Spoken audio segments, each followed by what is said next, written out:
This podcast is part of the Sports Social Podcast Network.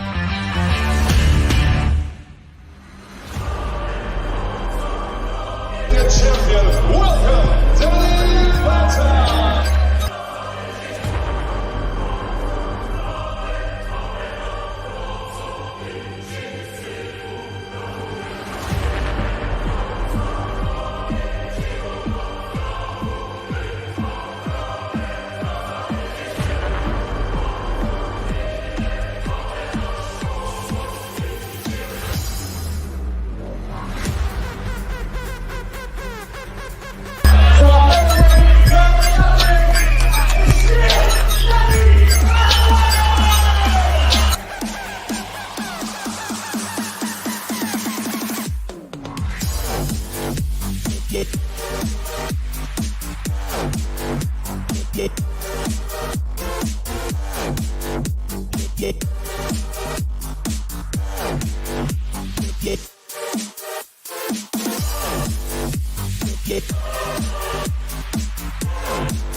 Hey guys, I'm Si. Welcome to A.C.E Podcast Nation, the home of the Danny Batten Fight Show. This is episode number 118, and we are powered by Violent Money. So please do check out Violent Money TV on YouTube for some incredible interviews.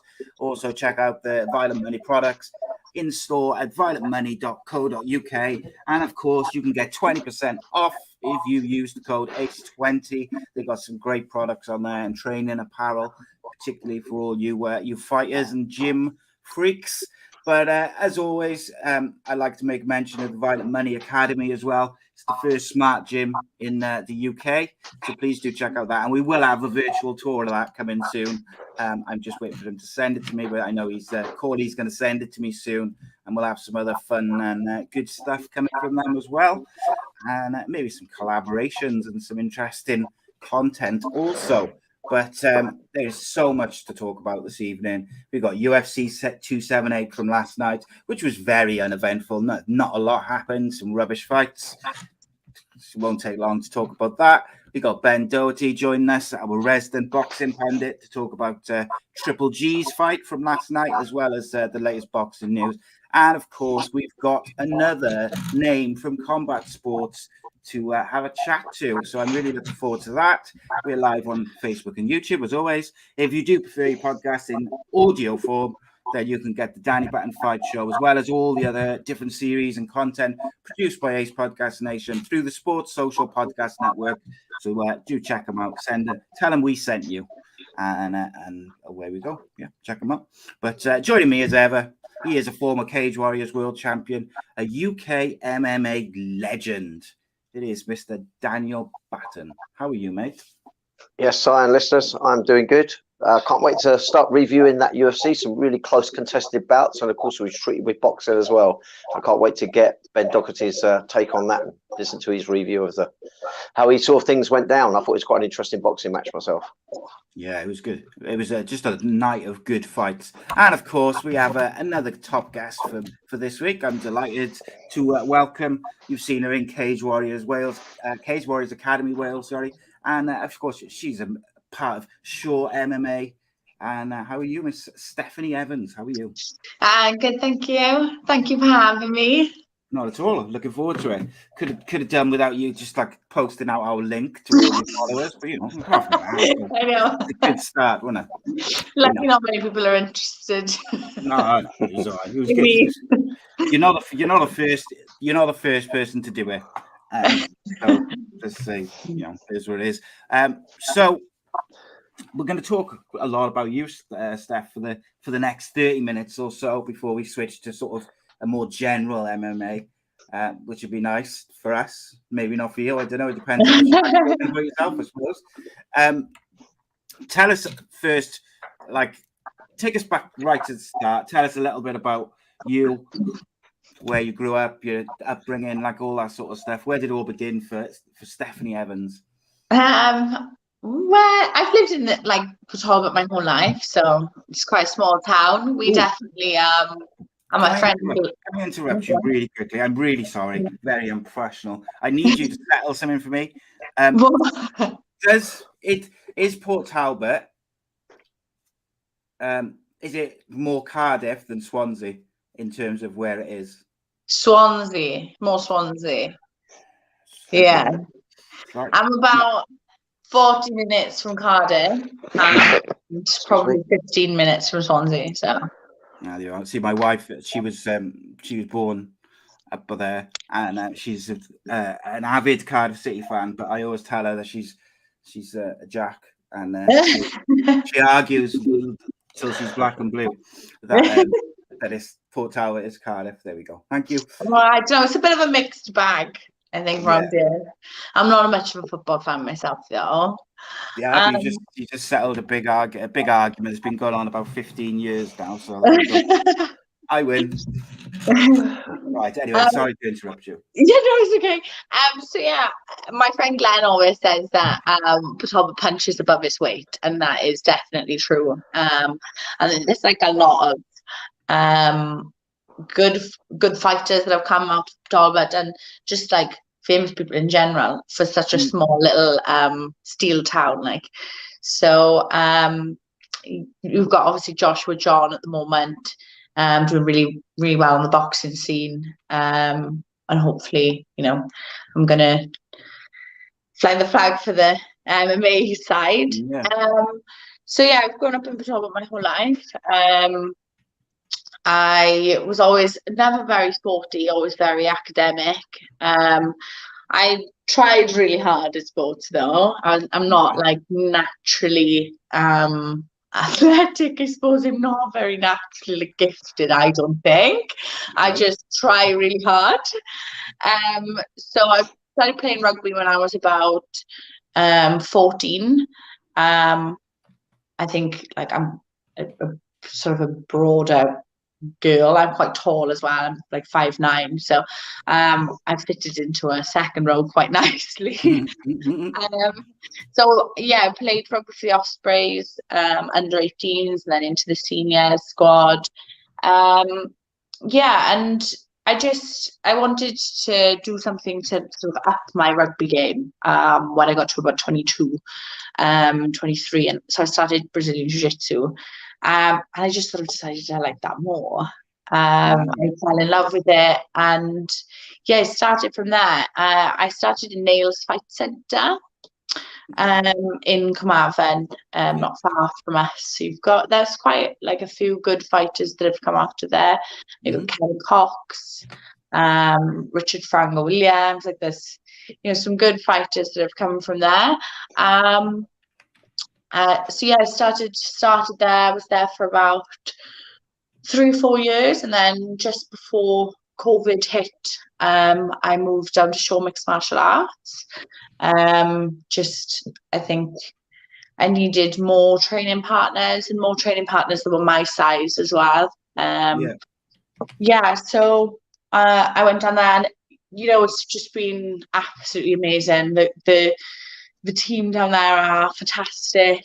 Obviously, the coaches are fantastic, and I've just sort of like fitted in nicely. I think I've slotted in the team quite well, and they're like we're like a big family now. It's nice. So yeah. Yeah. See, I mean, obviously, at Shaw MMA, you've got a good mix of top fighters, top coaches, and top facilities, which is always good. As you're wanting to develop your skills and stuff. In terms of going back, you said you played rugby for the Ospreys. Was that like something before you discovered combat sports and martial arts? Was that something that you would have gone down as a career? Back when I played, there wasn't much of a career to be had in it. So only this last season, the girls that I used to play with that are still in the Welsh setup now, some of them have been made professional, so that's their job now. But for years and years, like it's been really difficult for the girls, like managing jobs, full-time jobs. Some of them are mothers and have a full-time job. and then playing for their country, and it was really, really difficult for some of them. So I think we never sort of saw this coming with it being them being professional. It was that just was the way it was. That it was like something you did for the love of it, and I'd just fallen up to the love for it, and I jiu-jitsu I just sort of enjoyed a lot more. What was it about jiu-jitsu, you said, when it was the first thing you started with? What was it that you liked about that in those early days that sort of drew you to it? I think I just had quite a natural aptitude for it. I think having that aggression from playing rugby and not being afraid of that sort of contact, I just sort of took to it like a duck to water, and entered my first comp after 2 months of training, I think, and had gold, and then I was entering a competition every weekend at white belt and winning them all just because I was stronger and more aggressive than most girls that come into the sport. So I think that was nice to finally realize oh, I'm good at this.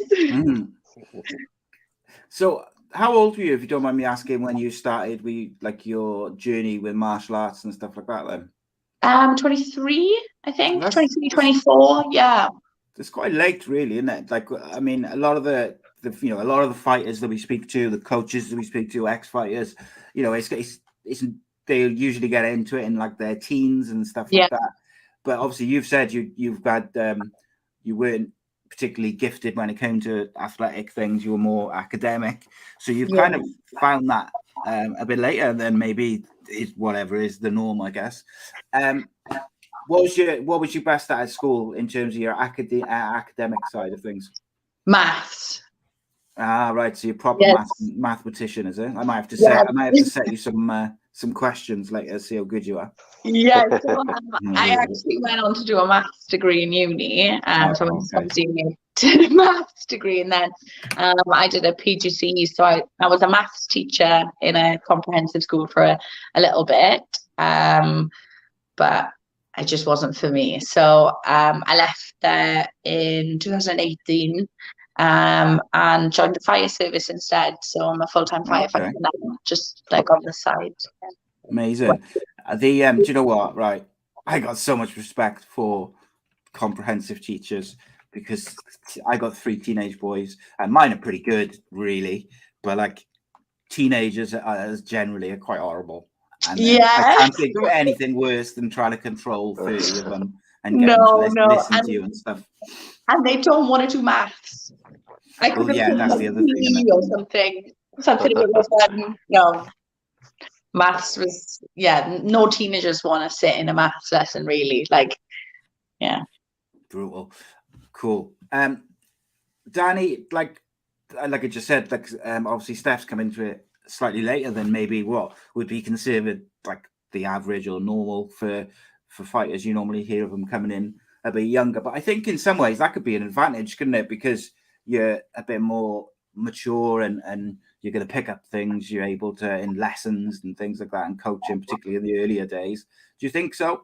That it could be an advantage? I don't think it's late by any stretch, really. It's just that we do often hear of people training in martial arts as juniors and then branching out into MMA as they get a little bit older. But no, I don't think it's too old, and especially if you get under.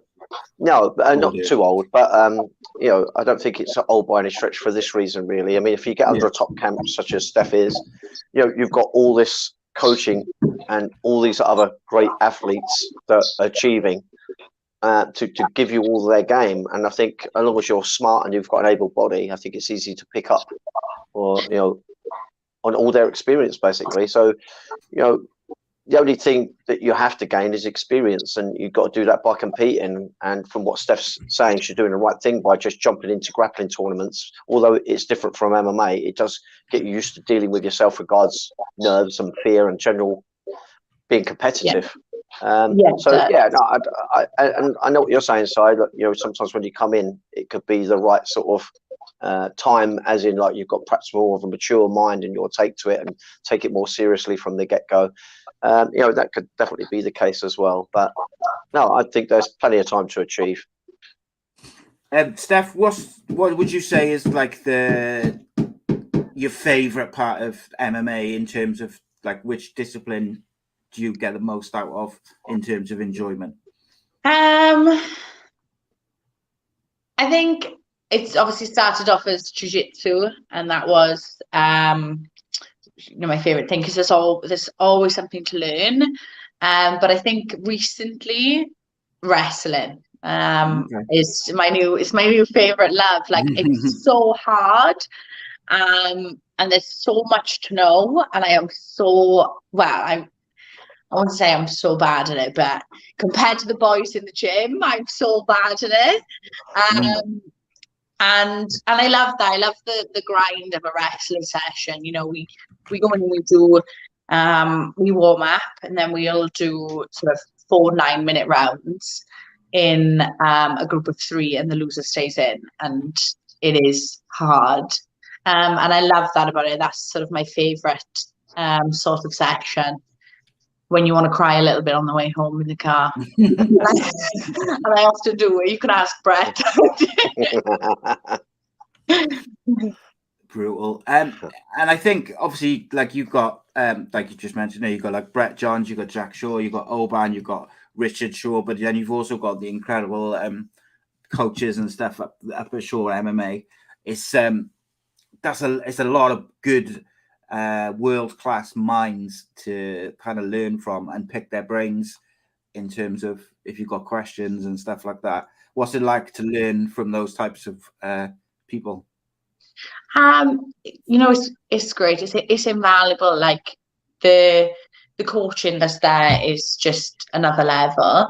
They can't do enough for you as well. Like it's not. I think some people think that going to a gym like that, it's maybe segregated, like the fight team, like the elite team, and then everyone else. But it's not like Shaky can't do enough for everyone that's there. Anyone that has a question, he will take the time to help you as much as he can. Carl is exactly the same. Heem, everyone, it can't do enough for you. So any questions that you have throughout the session, they're more than happy to help you out. Yeah. And what about like let's give us a little bit of an insight to that team. Who's the jokers in training and things like that? Like, who's the one, and let's being a bit cheeky and having a laugh. Who's naughty? Dickie's the naughty. Yeah, Shaky's the worst. He's the worst at all. And usually I am the butt of every joke that he makes. I am the farewell to all of the jokes. Yeah. And Steph, do you have a community of other females that you train with? Sort of like... Yeah, it's growing. We're getting a nice little group of us together now. So it started off just me and Talia. Talia just does jiu-jitsu. So it was just the 2 of us, and then obviously you've got the younger girls as well that have now gotten, a bit older, and they've sort of they come to more sessions. And then Lauren has recently started training with us as well. Laura comes from a really strong kickboxing and Thai background. So that's been really, really good for me because my stand-up has never been great, and she's looking to go into MMA as well. So I think she's definitely one to watch over the next couple of years. And she's been hitting the grappling sessions all the time. So it's only a matter of time before she sort of starts to storm the scene, I think. And when you first went along to the gym to see the session, or did you just go and jump straight in the first time you went into the gym? But was that ever a concern? Because from a guy's perspective, we just go along. Do we like the atmosphere? We jump in. But was it ever part of the equation that you wanted to see other females there, or was it not an issue for you at all? No, it's never been an issue for me. When I started in nails, I went down the gym on my own, and I was the only girl there for 4 years. You know, there was never any girls that I did a women's only class on a weekend, but they never really sort of came to the other sessions, and that was more of like a just for fun for them. So yeah, I've had no problems being the only girl in a gym since I started. I started training with Scott and Brett. Scott Pedersen and Brett ahead of my IMAF tournament, the World Championships in Bahrain. And they had sort of said that they were going to go down to show mixed martial arts, and that they were all going to travel up together. And yes, I just went with them, and it's just sort of stuck from there. Yeah, I trusted their judgment, and it paid off. I like it. I was going to ask Steph, like, what is when was the point that you decided you was going to turn pro? Was there a particular moment or conversation with like you and Richard, or was it just something that you had thought about for a while and you kind of decided? Yeah, I've been thinking about it. I've been thinking about it for a while. I had, at the end of 2019, I had come back from Bahrain. I didn't get the result that I wanted. Obviously, you don't go to a World Championships without hoping that you're going to win. And I didn't. So yeah, I was a little bit disappointed in myself after that. So 2020, I'd hoped that I would go to Euros, maybe win that, and then hit Worlds again, and then go pro. But obviously COVID happened, and we were just sort of on standstill. So I had, at the end of last year, 2 more fights to sort of like dust off the cobwebs, which put me at 7-2. And now I think, yeah, there's not really a lot left for me at amateur, especially not in this weight class. So yeah, the only other girls that are left are like, 1-0 or just starting out. So there's not really a lot left for me now. Yeah. With that, I'm kind of interested what it's like for females on the amateur and the pro and the early days of the pro scene. Like, is it quite difficult to get fights? Because sorry, there just isn't. Put the light on. Yeah. Just gotten really bad. Yeah. There we go. Okay, Yeah, we can see you. There you are. Yeah, I was just wondering, like, if it's difficult to find matchups and fights with, like, on the amateur scene in MMA, and then obviously when you're going to turn in pro, like, because there isn't as many female fighters as there is male, in the amateur scene. I think obviously it's growing, as more and more, and hopefully it'll keep growing. But is that quite difficult sometimes, or frustrating if you can't get matched up? Yeah, it is, and that as of late it's become like the most frustrating thing for me ever. I just want to fight booked in, and there is just nobody, honestly. Even at featherweight, at pro, I'm finding it really, really difficult to get a fight. Obviously those big promotions like Bellator, they have quite a good featherweight division for women, but getting on there, I need that like 1 or 2 good fights to sort of get my name out there, and but finding those 1 or 2 fights is just proving so difficult. I was hoping to fight March, that didn't happen. Then I was hoping to fight May, nothing. So yeah, I'm just sort of focusing on getting my weight down, out of camp, so I walk around a little bit lighter, a little bit leaner, and just hope that something pops up. But it's just proving so difficult to find. So if any featherweight females out there, come on, Brooke, come on down. Yeah. Hit me up. Yeah, I mean, it's got to be frustrating. We've talked before, Dan, about just generally like fighters, particularly in their earlier stages of their career, if they've got a bit of a reputation.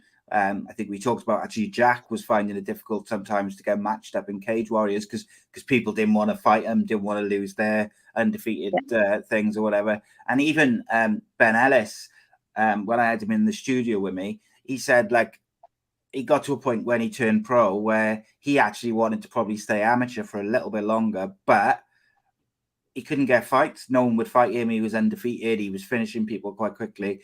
And it was like he almost was at a stage where I can sit here and have a fight every 6, 7, 8 months, or I can turn pro and get regular fights because he was finding it difficult. Is that, Danny, is that a case of the lack of numbers, or like why is it so difficult for Steph and for other fighters to get matched up? I think for Steph's situation, it's literally because there's not big depth in the female scene across all the weight divisions, unfortunately, just yet. But their time will come. I think as soon as you get a record, say, of even, say, 3-on-1, you could get called up to Bellator and UFC, so they're all getting stacked up over onto those promotions quite early on, which is kind of needed, really.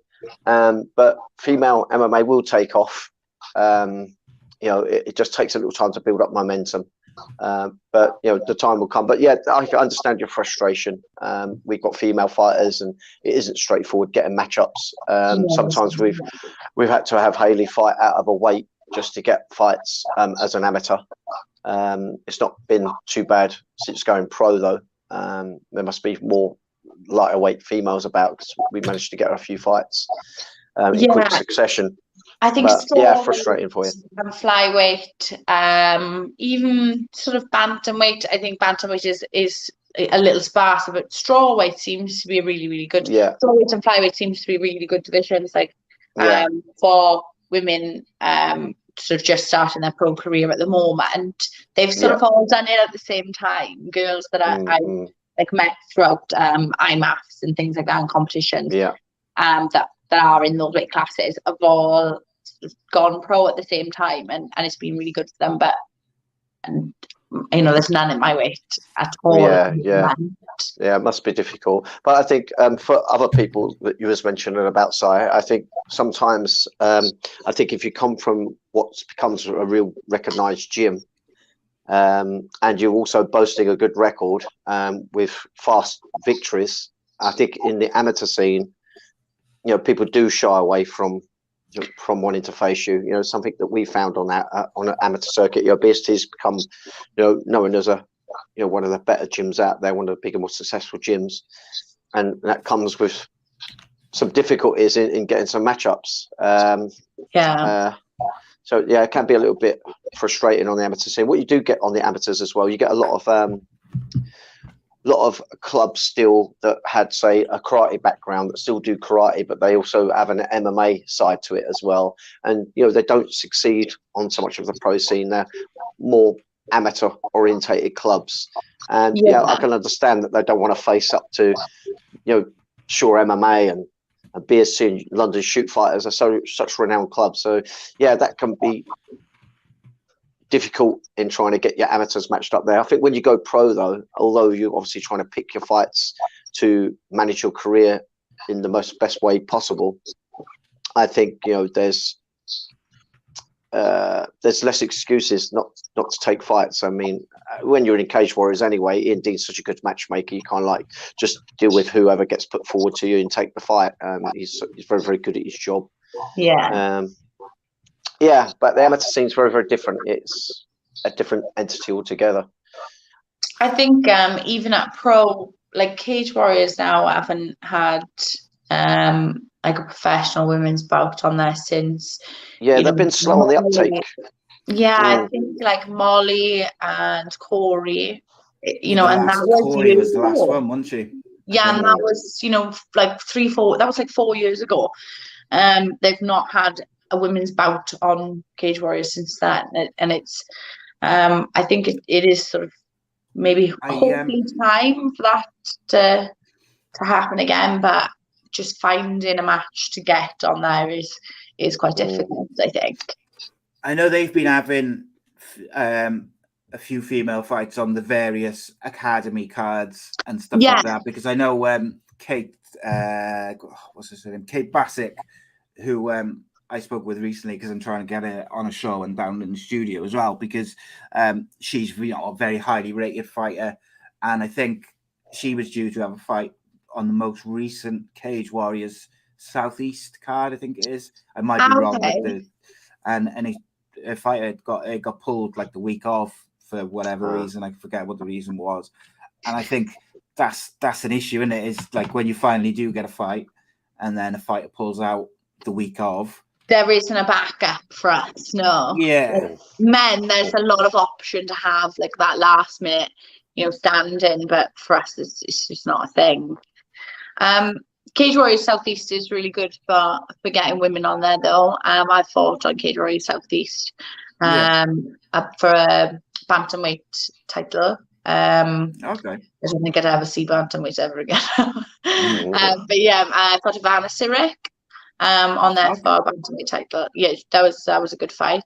And obviously Cage Warriors Academy Wales has been really, really supportive in my amateur career. Obviously Casey Blake has fought on there as well.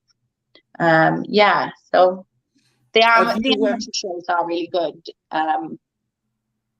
for getting female fighters on. Yeah, and I think hopefully as the numbers grow and people like yourself start making a name for yourself, and when you get these fights coming and you're making a name for yourself, they'll put those fights on the main Cage Warriors cards and the prelims of the main Cage Warriors cards. But I guess Cage Warriors is so loaded, isn't it, at the moment? Like there's so many good fighters in all the different weight classes that it does feel like in the last 5, we talked about the other week, Dan, it does feel like in the last probably 5-6 years, Cage Warriors has gone from perhaps when you had previously you'd have a Cage Warriors card, the top 2 fights on the card would be good or exceptional, and then the rest of the card would be a bit meh. But now it's like every fight, the prelims, you see some big names on the prelims. It's just all so stacked.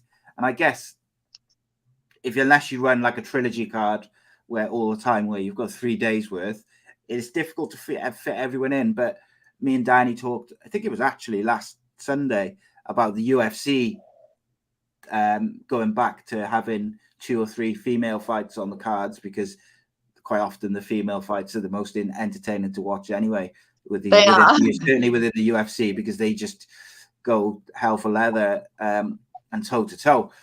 But it is something which will grow, I think, as more numbers and girls and come out and stuff like that. I do think it's gonna. I do think there's there is some positive things happening, like Victus. That's an all-female production, and I think things like that are going to do nothing but good for the female side of MMA sports. And definitely, like PFL is making massive waves for women. 155, 145. Obviously, Kayla Harrison is sort of the face of that.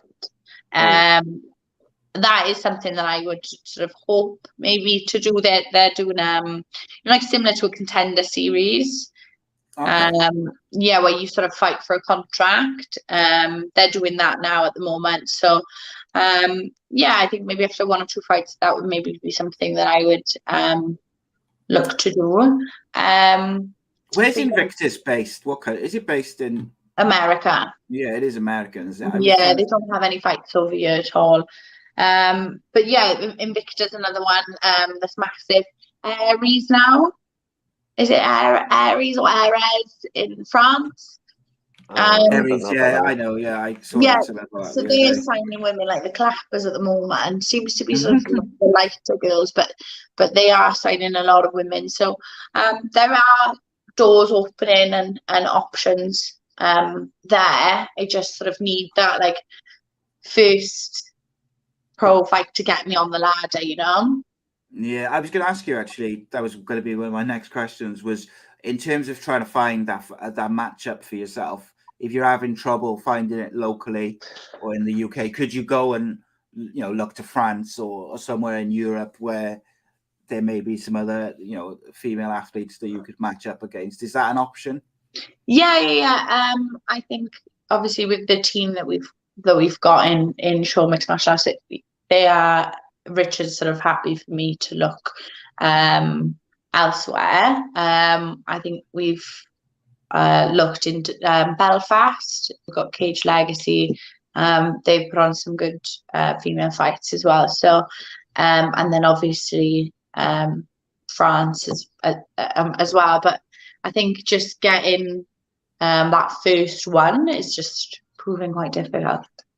Interesting. So, for someone who doesn't perhaps understand how it all works and stuff in the early days, like of a fighter's pro career, do you kind of go looking for fights and then you'll go to kind of Richard and say, "Oh, I've seen this girl who I think would be quite a good matchup," or does Richard go and find you the fights and then come to you and say, "You know, I've got X, Y, and Z," and like, how does it work? It's a bit of both. I think I'll put the feelers out maybe for shows and things like that. I've been sending out sort of some messages on Instagram and just putting the feelers out for different shows if they are matching, and just to say that, you know, I'd like to be considered for a matchup. Yeah.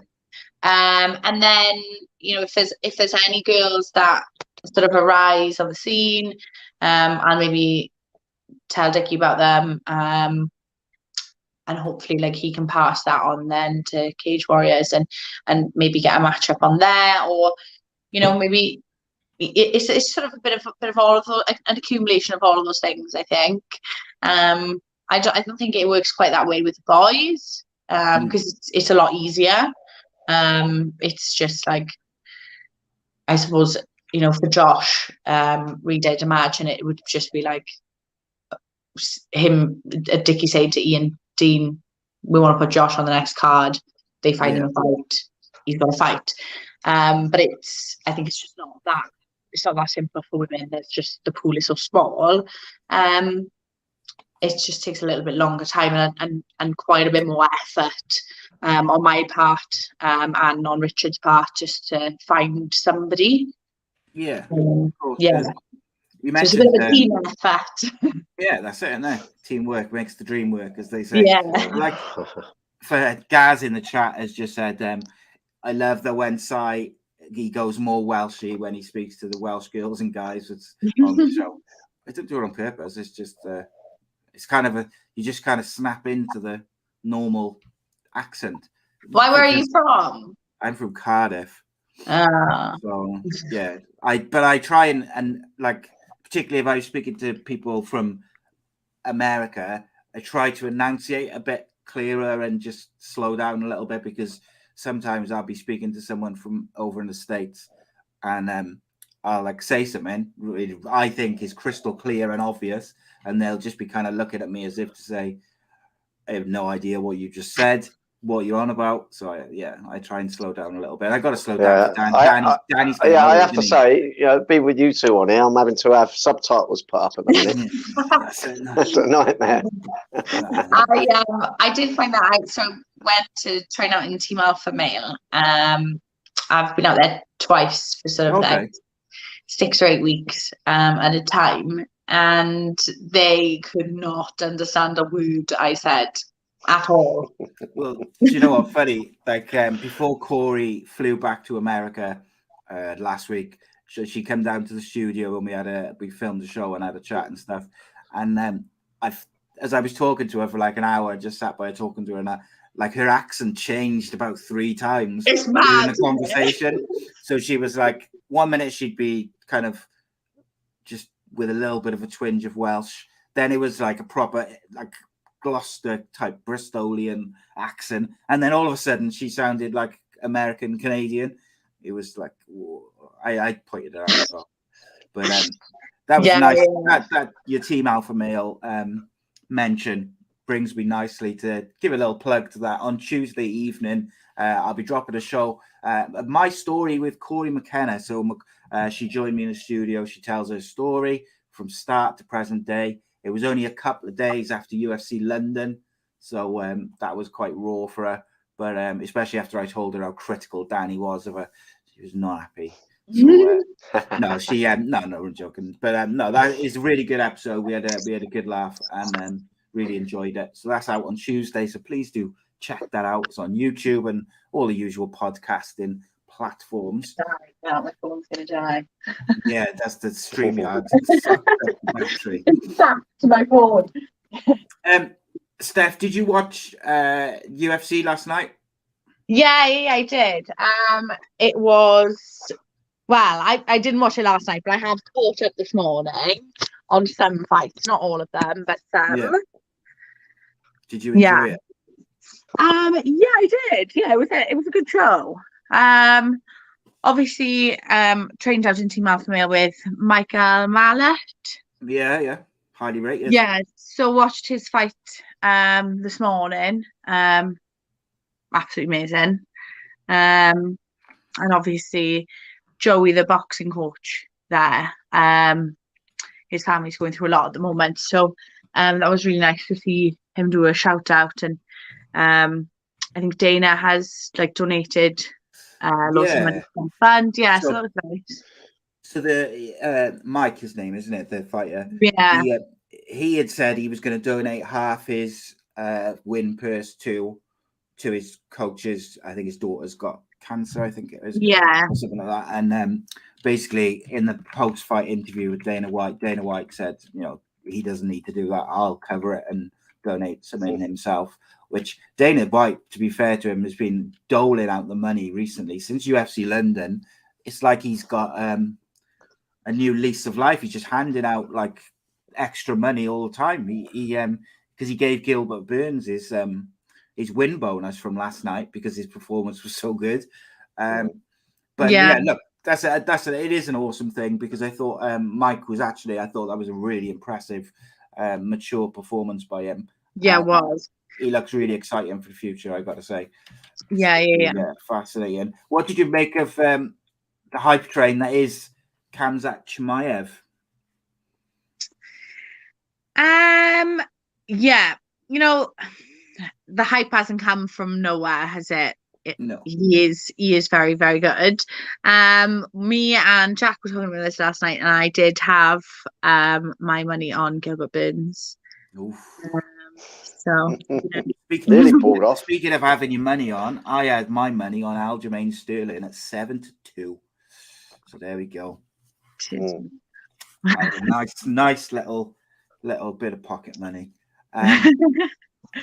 But yeah, that Gilbert Burns and Chimayev fight was just in all kinds of insane. It was just unreal to watch.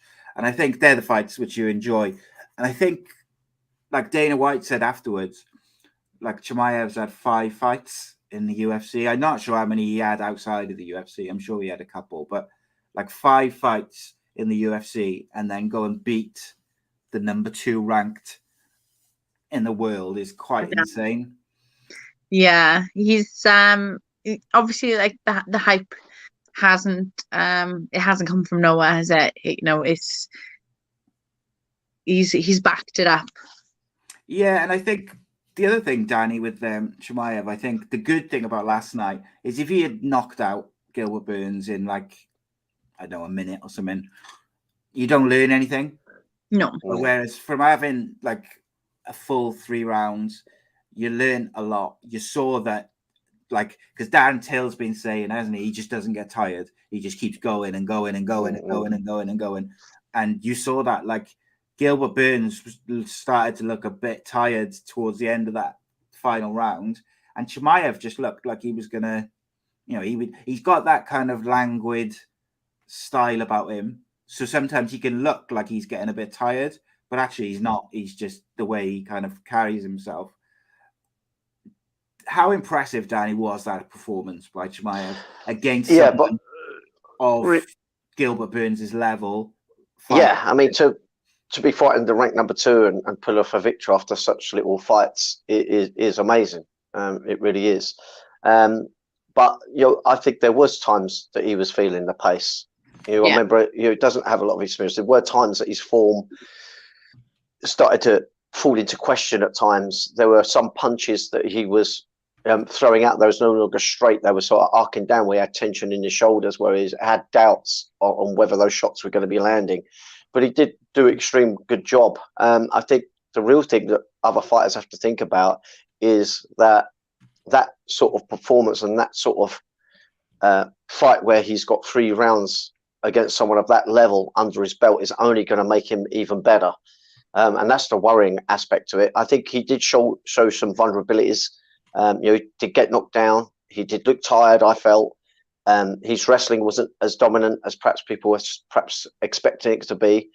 But, that said, that shouldn't really be a surprise in that he's so inexperienced compared to someone like Gilbert Burns. But like I say, I just feel like those sort of experiences that he's gaining is just going to consolidate his trajectory of improvement, and is just going to become even more so of an animal. But after watching that fight, I don't think he's quite ready to be taking the title just yet. Well, they're on about him fighting Colby Covington, aren't they, next? Yeah, I think a good matchup. But I do think that'll be better. Yeah, I think it'd be better. I don't think he's ready to take on Usman just yet. No. I think another 1 or 2 fights, it'd be well in place by then. But you say that, but the only person in recent times who's done anything against Usman is Gilbert Burns.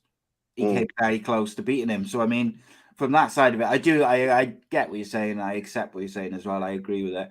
I just think some of the shots he took last night, and he did get knocked down, but he never looked like he was going to be finished or he was wobbled. He just kind of took him. There was the one right hand he took, I think, in the end of the second round. That finishes 99.9% of fighters. Yeah. It was just insanity. But like you say, there is holes in it. But then you said about the wrestling, Dan, like he didn't dominate as much as perhaps some people thought he did. But he also, every time Gilbert Burns tried to sort of clinch up or grapple with him, Chimayev dealt with it very easily, really. And I think that's something which impressed me outside of the obvious things. Like I was impressed with just how comfortable he is, just he almost brushed it off sort of thing. Yeah. Right, just for the last sort of 10 minutes or so that we've got Steph with us, I'm going to fire some questions at you, Steph, and see where we go. What fighters do you look up to or inspire or follow? Like what fighters do you enjoy watching, past, present, whatever it may be? I loved Ronda Rousey. I've got to say, I really did.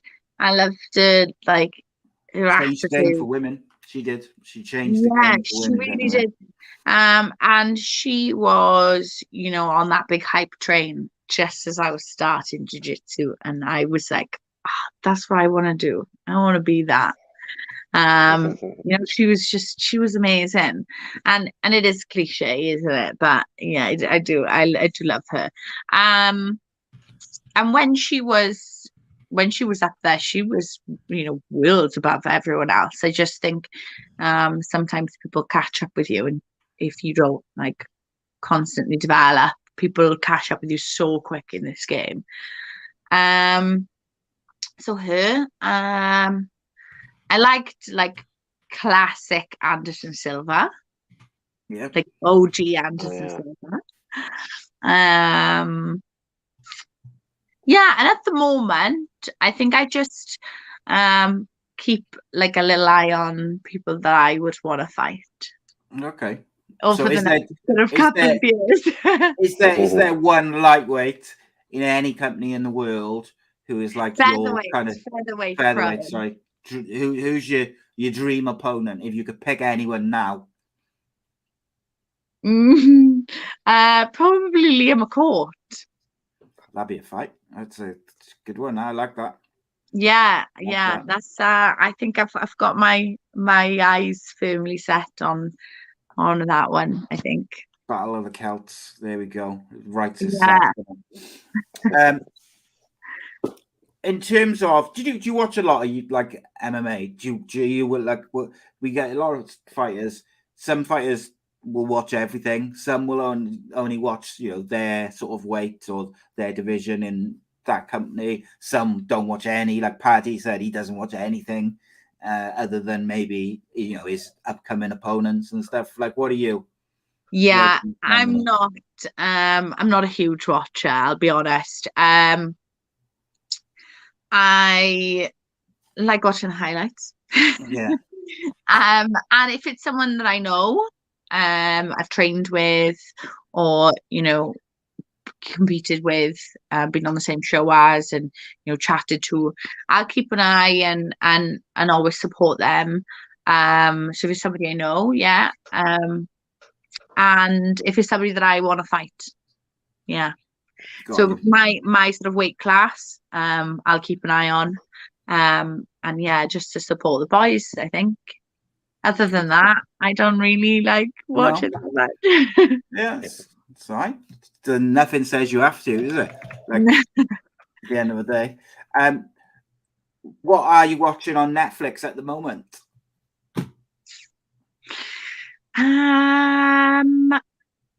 Nothing.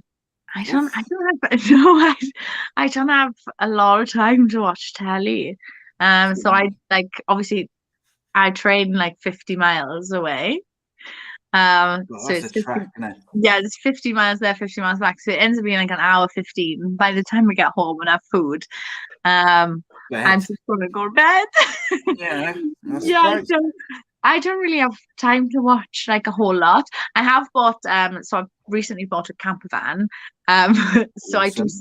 I do sleep outside the gym sometimes. Okay. Yeah, so when I sleep outside the gym, I do watch a little something on Netflix.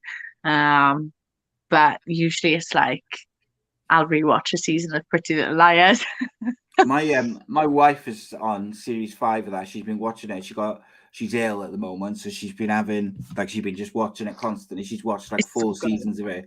She said it's terrible, but she can't stop watching it. That's my favorite sort of Netflix program. That's terrible, but I just can't stop watching it. There was recently one called One of Us is Lying. Okay. Terrible. Could not watch the whole thing in like 2 days. Amazing. I watched this week. I watched Money Heist on Netflix, and I watched all 5 seasons in about 3 days. I can't do the dubbing with the not matching the words. Surprised me. I don't mind it. It's not my preferred thing. I don't mind watching stuff with just having English subtitles, but no. With me and my missus started watching it, and she got like 2 episodes in, and she was like, "Yeah, I can't." Because what she didn't like of it is that the dubbing didn't match the translated subtitles. Oh, so didn't it? No, so like you'd have the dubbing, and then the English subtitle would be at the bottom, and it wouldn't be the same. And she was like, "Oh, I can't be doing that. It's ludicrous." No. So, but it was awesome. It's one of the best TV shows. Yeah, it was really good. I was really surprised how good it was. Danny, what are you watching on Netflix? You don't watch anything, do you? Yeah, I don't watch much TV. I watch things on YouTube. I like watching news and politics from around the world. It sounds quite boring, doesn't it? But I find it really interesting. You're so old. I know. I really find things like that interesting. So I am following what's happening with, in France with the elections there and stuff like that. But if I watch TV, I normally like to watch documentaries. Okay. I like things that. Yeah, and I like watching things on serial killers, and I find that quite intriguing because I find humanity really intriguing, how loving us humans can be, and also how brutal we can be as well. I find that really fascinating. So watching something like, serial killers, and I like more the ones that, not necessarily about the actual crime itself they commit, but on their road to why they may have gone down that route for crime. So they go into their child psychology and stuff like that. And I find that really interesting. That floats my boat. But I have had my moments with Netflix. So me and my daughter normally do a movie night on a Saturday night, and we watch things together. And something that I did. Right, yeah. And something I have seen on Netflix, which I found intriguing. They were quite short films, or not films, like not even a series. It's called Black Mirror. Yes. Oh, so good. Yeah, and It's that was awesome. quite intriguing. Yeah, some of them a bit strange, but some of them Yeah. really captivated the imagination. I quite enjoyed those. Yeah, Yeah. there's a couple of those which are amazing. Yeah, A couple of the makes you episodes. think. Some of them are a bit like not as enjoyable, but I think it's all pretty good, isn't it? It's all Yeah. Mm. If relatively you like enjoyable. true crime, there's some good true crime documentaries on Netflix. Some really good Right. ones. Yeah. Excellent. Something I did watch actually. What was it? What's the name of the guy who got put in prison? He had all the lions, all the animals. Oh, the Tiger King. Yeah, the tiger. That's it. Yeah. Yeah, I did see that because they did a follow-up documentary, didn't they? Yeah, Yeah. they did a second series of it, didn't they? I haven't seen the Yeah, second that's right. series. Yeah, that's all quite intriguing. I did watch that. Yeah, it was a good one. People are strange, mate. People are strange. Oh, absolutely. Stephanie Evans, last question then. Okay. Where would you like to be in 5 years' time? World champion. Easy Of question. any particular company, or just going to take them all, dominate, to be the first woman to win all? I think my sights are firmly set on Bellator. I think that's where I'd like to go. Obviously, Is that just because you want the Liam McCall fight? Yeah, maybe.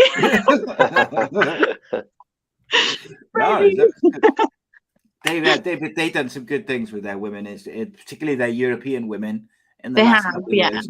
They've really put a lot of focus on Bellator Europe in the last couple of years. It's well, and then 145 division, and really, they've put a lot of focus on it, and I like that, Yeah, I don't think you'll have difficulty finding a fight if you can get your foot in the door in Bellator. There's plenty of girls to go in there, have a brawl with. Steph, as soon as you get a fight sorted, let me know, and we'll get you back on in it for a quick chat, and we can have a chat about your fight and whatnot. Hopefully, you'll be able to get it sorted sooner rather than later. I wish you luck with that, because I get the impression that it's been a frustrating little part of the journey, but it's only a small part of the journey, and I'm sure it'll work out for you. Thank you so much for your time. Really enjoyed having a chat. Thank you. Good luck, Steph. Thanks, guys. Thank you. Bye. Bye. Stephanie Evans there. Good. That was good stuff, mate. Really enjoyed that. That was a fun chat. Yeah. Very easy to get on with. Yeah, it's just because Welsh, mate. Welsh. Is that what it is? We talk to anyone. So Ben will be with us in a second. Just adjust your camera as to change the overlay. But while we wait for Ben, all right, let's speak of the devil. Just as I was about to do some small talk, the man himself joined. Here he is. Mr. Ben Doughty, our resident boxing pundit, author, trainer, the whole deal. Got a new book out, Ben. New book out. Come on, get it out. Yeah, good. Well, do you want a quick plug? I do happen to have it handy there. Oh, look at that. This is it's weird, because it's like a mirror image, isn't it? The orientation on these screens. Yeah, it comes so out I naturally think I need to put it this way, and it goes the other way. I'm still not getting used to that. But this is the first ever biography of the legendary Wilfred Benitez. It is entitled "The Fifth King: The Rise and Fall of Wilfred Benitez." Seems to be doing quite well straight off the bat. I've had messages from Puerto Rico and stuff, so it's quite exciting. I hope I've done him justice. For anyone who doesn't know, he was the youngest world champion in boxing history at 17 and a half when he beat Antonio Cervantes in March of 1976. He was like a prodigious talent who achieved an awful lot despite questionable work ethics in training, and then fell quite quickly. Like Michael Alajide, who I know you've had on the podcast before, referred to it as the fall of Icarus. It was, kind of almost like Greek mythologically, a kind of decline. So that's available. It's available in paperback, as I'm holding. It's available on Kindle just to read on your devices, and it's also, as we speak, a hardcover version is publishing in the next several hours for people who. It's $9.99 as a paperback, $6.99 on Kindle, and the hardback will be $15.99 for people who prefer the grandiosity of a hardcover book. Indeed, I love it. I've just dropped the link in the comments of Facebook and YouTube, and I'll also put it in the description of the episode for people to have a little look and a click, because I feel like there's something of interest to people. And it sounds like a really interesting story, in fairness, as well. 17 and a half is a wild age to be a world champion. Yes, particularly in that era of the mid-70s. I mean, it wasn't quite unilateral world championships even at that point. They had the WBA and the WBC thing going on, but there was only ever 2 world champions at any given weight in those days. And, you know, it really was more of an elite sort of landscape. And what you got to bear in mind, too, is he turned professional at 15, just 10 weeks after his 15th birthday. At the age of 13, he was boxing senior world-class amateurs, and he was beating some of them or extending them, you know, at the age of 13, which just seems unbelievable, really. But, you know, it's documented, and it's a matter of fact. And there is footage on YouTube of Wilfred Benitez at 14 boxing a world-ranked Canadian who's 19 and winning, you know. Unbelievable. It's, do you know, it does amaze me, Ben, that people still don't understand the difference between autobiography and biography, though. I saw your post the other day, and I read that, and I don't know, what can you do with that? There's nothing you can do with that. Like, yeah, people saying I don't see how this can be a genuine autobiography, because Wilfred Benitez is in a really bad way, and I don't think he can even remember his life story. And, you know, obviously, I've written a book about him. When people write books about dead people, if I were to write a book about Napoleon, which I may do at some point, is anyone going to say, well, how did Napoleon possibly, you know, sign off on any of this? Yeah. Bizarre, isn't it? Really bizarre. Ben, we did have some boxing last night, though, and a return of the very popular Ryan Garcia. Yes, and, yes. Of course, Triple G fought as well. If you don't mind, I'd like to start with Ryan Garcia, because he is an incredibly popular, not just boxer, but personality now. Like, he's got a huge following on social media and, you know, all the usual stuff. He's very popular. I have seen a few people probably in you know the time he's been out questioning whether he's still got the drive and has he been distracted by the sort of celebrity lifestyle. You see him quite often on YouTube videos with like Jake Paul and people like this. What was his first fight in 15 months like? You know what? He got 12 rounds in, which he's never done 12 rounds before, so that was useful to him. It was probably frustrating at times for Garcia because the African fella, Emmanuel Tago, was somewhat survival-minded, to be honest with you. I mean, I like movement and counter-punching, but I don't think he took a backward step. I don't think he took a forward step in the first 5 rounds. You know, he was looking for some. He wasn't really fighting to win. I don't know if this happens in MMA. I'll be interested to hear from Danny. In boxing, we know about people who fight with no offensive plan in mind, but they fight. Their whole campaign is to be slippery and to survive and to mess someone around. Journeymen and professional opponents do it all the time, but also other fighters who are not journeymen also do it if they get into a fight where they feel they can't win. I mean, give you a famous example, David Haye with Vladimir Klitschko. He figured out early on, he tasted the power early on, felt the size of the guy in the real situation, and decided he couldn't win, and just went on his bike certainly for the last 9 rounds, with not trying to win anymore, but simply going the distance at all costs. I remember Joe Bugner when he went the distance with Muhammad Ali in 1975 in Kuala Lumpur. He was criticised for not trying and having too much energy left at the end of the 15 rounds, because apparently he was out swimming in his pool later on, and some journalist mentioned he just seemed to be inordinately full of beans after whatever title challenge. He didn't leave it all in the ring. And I remember Henry Cooper years later on some kind of sports chat show saying to Bugner, I could have gone the distance twice, like with Ali, like doing it like you did, risking nothing, trying nothing. Because sometimes you can get knocked out when you're trying to win a fight. Whereas if you're skilled and experienced, if your only agenda is to stay in there to the bell, you might be able to do that with a certain, no risk strategy. And that's kind of what we saw from Tago last night. And and I think he would have liked to have a highlight reel KO Garcia to announce his return after that little hiatus that you alluded to. But at the end of the day, it is useful for him to go 12 rounds. You know, he got a workout, he got a run, and it's onwards and upwards. He's an exciting young fighter. He's got an amazing hand speed, and he's a very good offensive fighter. Defensively, he still has frailties, and technically, he still has some things to improve on. But I think that's what makes him exciting. Like, you know, when you saw his previous fight with Luke Campbell back in January of 2021, when he was decked himself in the second round and then came and closed the show with a crippling body shot in the fifth. You know, I think the fact that he isn't perfect technically is what makes him exciting. But you know, he's definitely. It's good to have him around. What do you think's next for Ryan Garcia?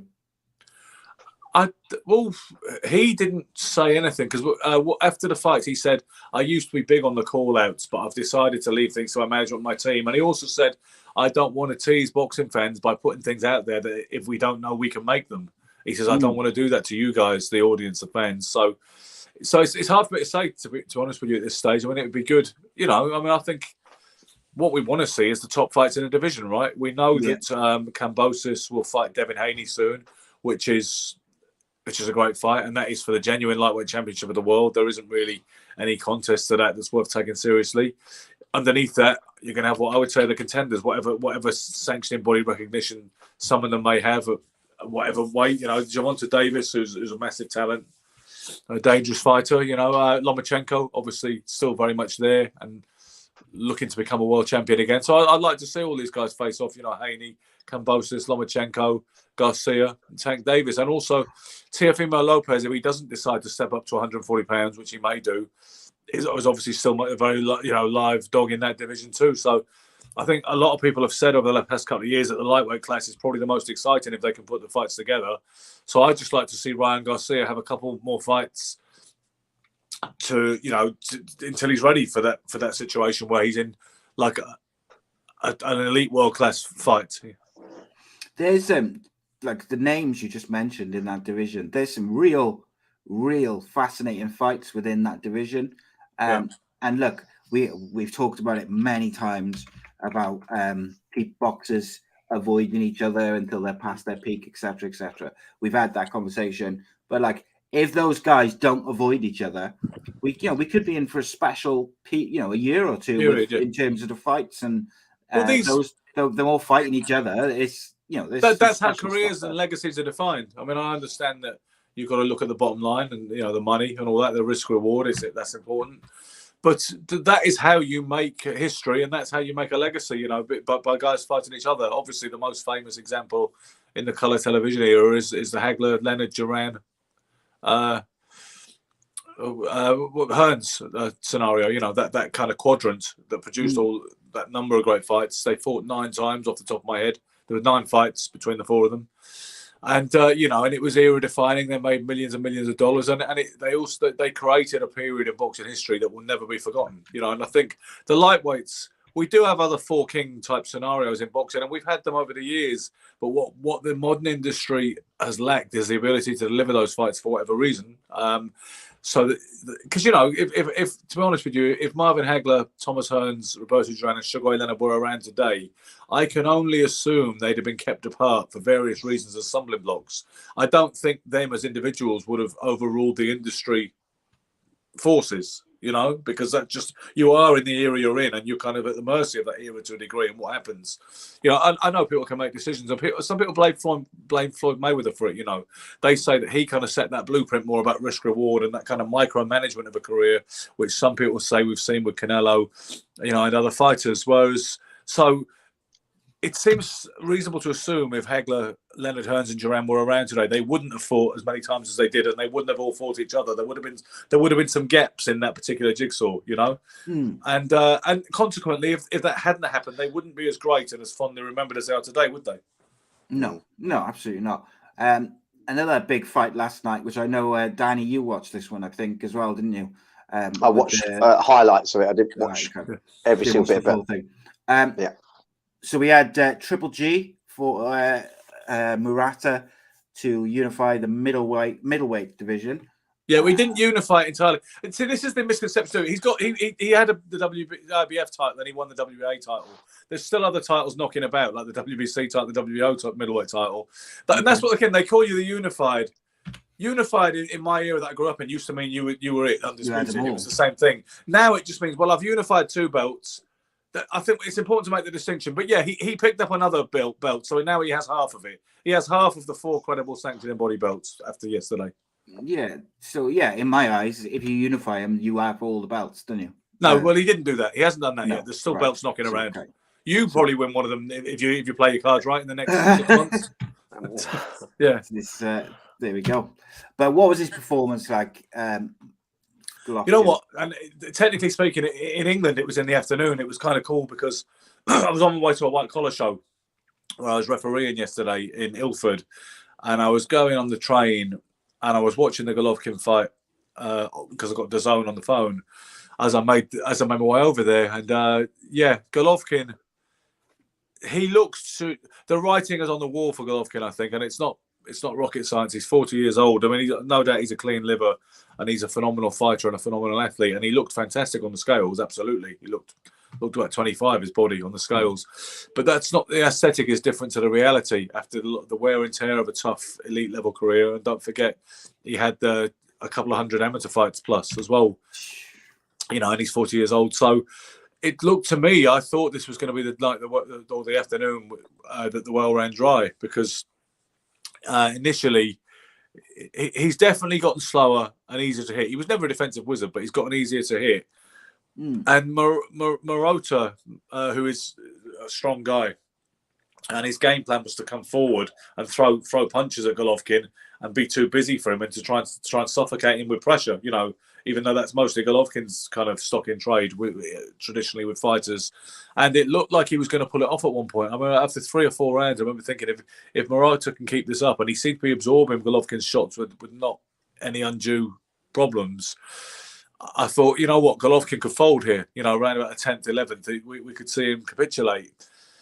And a lot of people were very distressed, and we were talking about it as the fight was ongoing on social media, and people were saying, he wants to forget about Canelo, forget about a third fight with Canelo. You know what? He's getting beat. He's going to. And then the thing is, Golovkin still exhibited. I think his decline is there for all to see. The writing's on the wall, and the wear and tear is there for all to see. But he's still competing at elite level, like you say. He's still collected another world championship belt, so it was a unification of sorts. And one thing that hasn't deserted him is that killer instinct and that kind of hallmark of a champion that he's able to find a way to win when he was in some relative adversity. There was a turning point. I believe it was the 8th round when he caught him, the guy. I think it was with a big right hand, and you could see suddenly he kind of broken through and his shots were suddenly having an impact where they previously didn't seem to be having an impact. And then Golovkin's always been a ruthless finisher, and he stuck it on him in the 9th and he closed the show. So. But for me, I think I would be pessimistic about how competitive he could be with Canelo at this stage. And I think most people who saw it yesterday seem to feel the same way. One noticeable thing was the body shots really seemed to bother him. That was where the resistance seems to have diminished a little bit. And, okay, so he won yesterday, and that's fantastic. And I'd like to see him, I don't know what his financial circumstances are, but I'd quite like to see him retire on that basis. I wouldn't like to see him lose to Canelo in 2022. I think he won the first fight, clearly. I think the second fight, he probably deservedly nicked it, but you can see the argument for Alvarez in the second fight. And I think Alvarez performed a whole lot better in the second fight in 2018. I just think if Golovkin couldn't get his hand raised 4 or 5 years ago against Canelo, because face it, you're facing an uphill struggle when you fight Canelo. You're not just fighting a fantastic fighter, which he undoubtedly is. You're fighting the system, and you're fighting the cult of Saul Canelo Alvarez. You are, and you're fighting the industry and the politics and that whole sacred cow kind of platform that he has. And I think Golovkin, with the decline he was clearly exhibiting yesterday, some people say it could just be ring rust, but I think it's a different gig when you're of the age he is. I mean, fighters do last longer today than they used to. That's the one argument I will accept in terms of any progression. Other than that, I don't really accept we've seen one, certainly not in the last 50 years. But I do think they're lasting longer. It might be because they have less fights. It might be because of the risk reward and the more careful management of careers that I alluded to earlier. It could, of course, be good old fashioned peds. I say old-fashioned with due irony, okay? But it could be performance-enhancing drugs too. I don't know. But there's various factors where fighters. It could be evolution. It might be that kind of evolution of the human species. But I would like to see him call it quits. Inevitably, he won't. And I think the industry probably will drive towards a third fight with Alvarez. But I just can't see Golovkin winning it at this stage. Yeah, age catches up with everyone. We've talked about this before, and it would be. There's no shame in him walking away now. We talked about this with who was it, Amir Khan the other week. Yeah, like there's no shame with saying, do you know what? I'm not as good as I used to be. I've had an amazing career. I'm going to and in this case, he gets to walk away with a title victory. And even more pertinently, that's what I was going to say. I think I'd like to see Kell Brook retire on the high of what he just achieved by beating Amir Khan. And that's a similar situation. I think having that ability to get out when you know that things that you've lost a few steps, but you still retired on a triumph, on a victory. I think that'd be a great time to retire. But as I say, I don't know. I mean, Golovkin must have made a lot of money, and he strikes me as the kind of guy who would invest it wisely and would handle it wisely. But you never know what people's financial circumstances are and what they feel they need to do and why they need to keep fighting. And as we also know, sometimes it's not really about the money. It's more about that sense of, being a boxer is the ultimate definition of who they are, and they don't want to leave it for so many reasons because they're not really sure sometimes who they are outside of that ring or outside of that gym. And they want to prolong that kind of that extraordinary sort of heightened existence that they get when they're a professional fighter at that level for as long as they possibly can. Indeed, mate. Right, just before we let you go, Ben, because we've got UFC 278 to talk about from last night, I wanted to ask you, I saw Eddie Hearn mentioned that the UK could be an option for Joshua versus Usyk rematch. Do you think that's likely to be in the UK? I just didn't see it particularly so close to Fury and... They talk. Well, see, I heard July 23rd was a projected date, which has got a fair bit of distance between April 23rd and July 23rd. Yeah, so I don't see why not. I mean, I heard Saudi Arabia as well. Was supposedly a likely venue, but I don't see why it wouldn't be or couldn't be in the UK again, like it was the first time. And I don't think there's the clash too much with Fury White because what's that? April, May, June, July. It's 3 months clear. 4 months on that. Yeah. I mean, it should be viable. I mean, I think we just need to see. They just need to get that done and dusted, and so the guys can train for it. I mean, I'm aware that Usyk looks like he is able to step away from the crisis going on in his homeland in order to train for it. I think that's what he said he's going to do, and everybody's okay with that. I mean, somebody told me it's actually nothing to do with boxing. Apparently, if you have more than 2 children, or if you have 2 children or more, you don't have to fight or something. Somebody said, and apparently that applies to Usyk. Heard something interesting today, by the way. Someone said that Usyk has lost 10 kilos in mass since the Ukrainian-Russia situation. That could have some impact, couldn't it? Yes, I think so. But again, the other thing with that is, like we talked about previously after the first fight, about maybe Anthony Joshua changing up his tactics slightly. Yeah. That would potentially change his tactics. If you assume that he's going to change his tactics from the first fight, as we discussed, would that then mean that he might change his tactics again if Usyk is coming in considerably smaller than what he was previously? You might think so, yeah. I think you might think that he would look to take advantage of a size kind of advantage and try to be more physical with him if he was only going to be. I mean, I guess that would make him about 200 pounds, wouldn't it? But I mean, obviously, even if he has lost weight recently, it's not like he can't put it back on. It's not like he doesn't have an understanding of that kind of nutrition, I'm sure, and that process.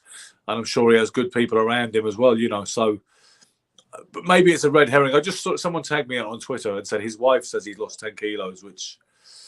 I thought it was interesting at least. I don't think people have, outside of his family and close friends, no one's really seen him, have they, in the last month or two? So, no, I suppose there's no way to really know until we see. Verify it. Lee Selby retired, Ben, lastly. Just talk a little bit about his career and his decision to retire. Yeah, I think that's a great decision from Lee. And I think it was heartwarming to see that he is financially secure. Apparently, that Tony Borg, his trainer, told me that just before Lee made the announcement. He said that he's invested his money wisely and he doesn't need to box. Lee reiterated that in his retirement speech on social media. And I think, when you see a fighter like that who's won everything. I mean, he won British and Commonwealth titles. I believe he was. I should know, but that's what you get me here for. But I believe he was European champion as well. I'm pretty sure, and he did win. The IBF Featherweight Championship of the world and made defences of it. It was one step too far, his fight in Buenos Aires at Luna Park against the Gustavo Lemos, but it was one of them things that he was sensible enough to take that on board and say, you know what, I can't. It's hard to hang with some of these young guns these days, and I've had a good run, and to see him ride off into the sunset, and I hope that's permanent. With his health and wealth intact and a loving family, I think that's a good story, because too often, think like the Benitez book that I showed you at the start of the show. I mean, he is one of a number of fighters who ended up in a bad way. I think I described it as a fog of cerebrally diminished penury. And that happens all too often. And the fact Lee's got his money and he's still relatively young and everything. And I just wish him every success in the next chapter, because he's also a very nice guy. And Indeed. I hope his post-boxing life is happy. The thing is with boxing, isn't there? There's so many sad stories about fighters going in, staying in there too long and having their health hugely impacted. Jerry Corey was one that I had a little look into his career. Coming back from retirement, I think one time about 5 years apart, and another one was like 9 years apart.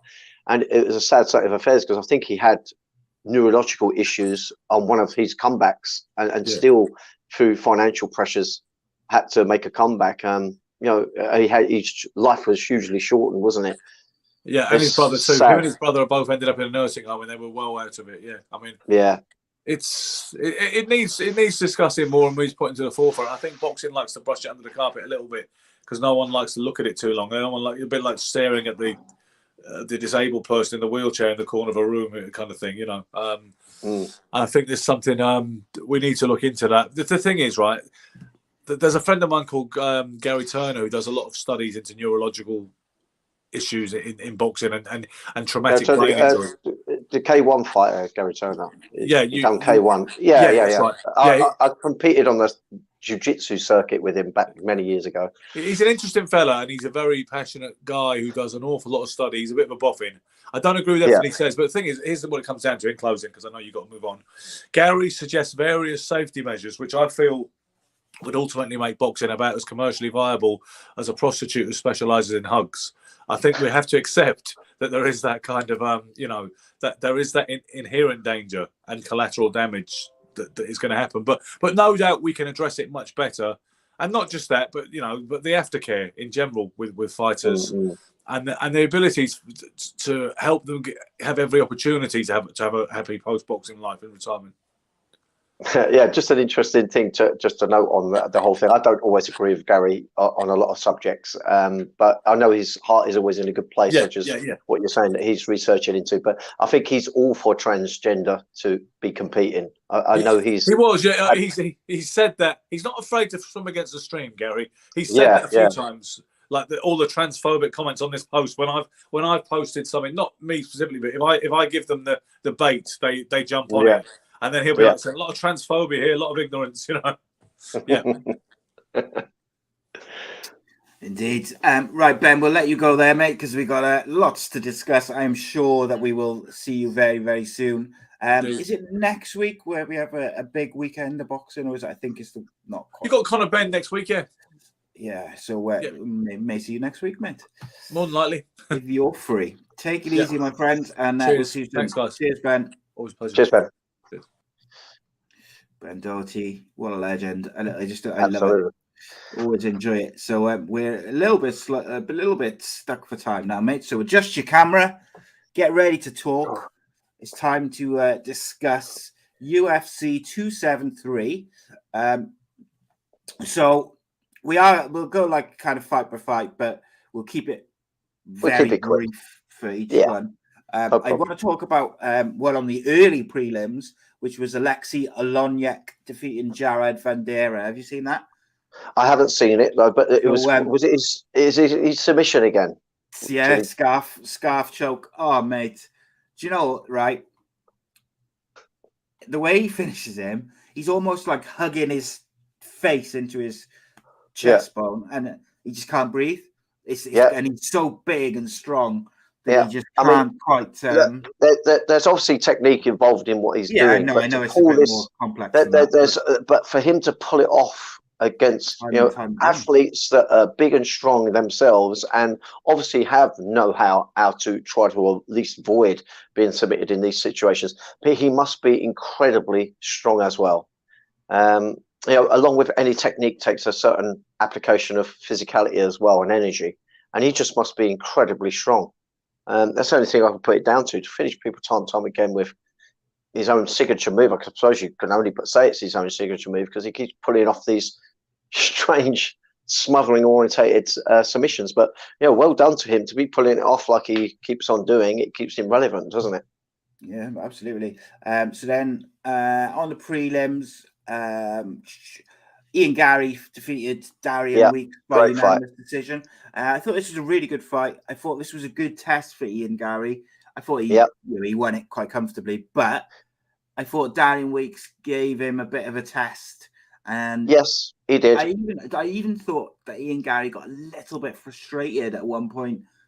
They couldn't quite put him away. I think in the early round, Ian Garry just struggled a little bit to get his range quite right. Darian Weeks is a powerful set dude. He's quite a physical guy. He can clearly bang hard. You can see that with how he throws mechanical punches. But he wasn't awkward for Garry in terms of a huge skill set, a diverse skill set. He don't shoot in at different levels. He weren't encompassing many kicks or knees. He was coming at Garry mainly with hands and trying to shut him down. I think it was an appropriate step up and not too much for him. And I think that Ian Garry, being as young as he is, I'd like to think that UFC will do the best job in giving him small increments. There's no need to rush it, is there? At the moment? No, not to rush him. I was impressed with what I saw. It was nice to see him show some maturity. There, he sat behind a jab. Once the pace started to settle in the fight, he stuck behind his jab and started working his physicality advantages, such as being taller, longer, quicker. I liked it that he did that and didn't get too trade orientated, because you're right, he was a little frustrated that he perhaps couldn't pull off a win. He would do like a jumping kick up at the head and was trying to, call something to put the fight away. I would worry he'd go chasing it too much with his hands and maybe trade in the pocket too long, and that would have brought Darian Weeks possibly straight back into the mix of things. But he stuck behind his jab, he kept the distance, kept the range, and that was a good thing to see. Now that's either his corner crew perhaps holding him back from overtrading, because young people like that, they do want to make an impression. Their testosterone's running real super high, and they want to get in there and want to make impressions thick and fast. But he is just 24 years of age, and I would like to see them, pull his chin down a little bit, and not literally in the literal sense, but in terms of stop him running from the gates and running off on his own trajectory sort of thing. I think they should hold him back a little bit and incrementally give him these opponents and give him a chance to grow and mature. Because I still think physically, he's still very, very slender. He's like a puppy that gets to that certain age and they get all leggy. He looks a little. I think he can fill out a little bit more.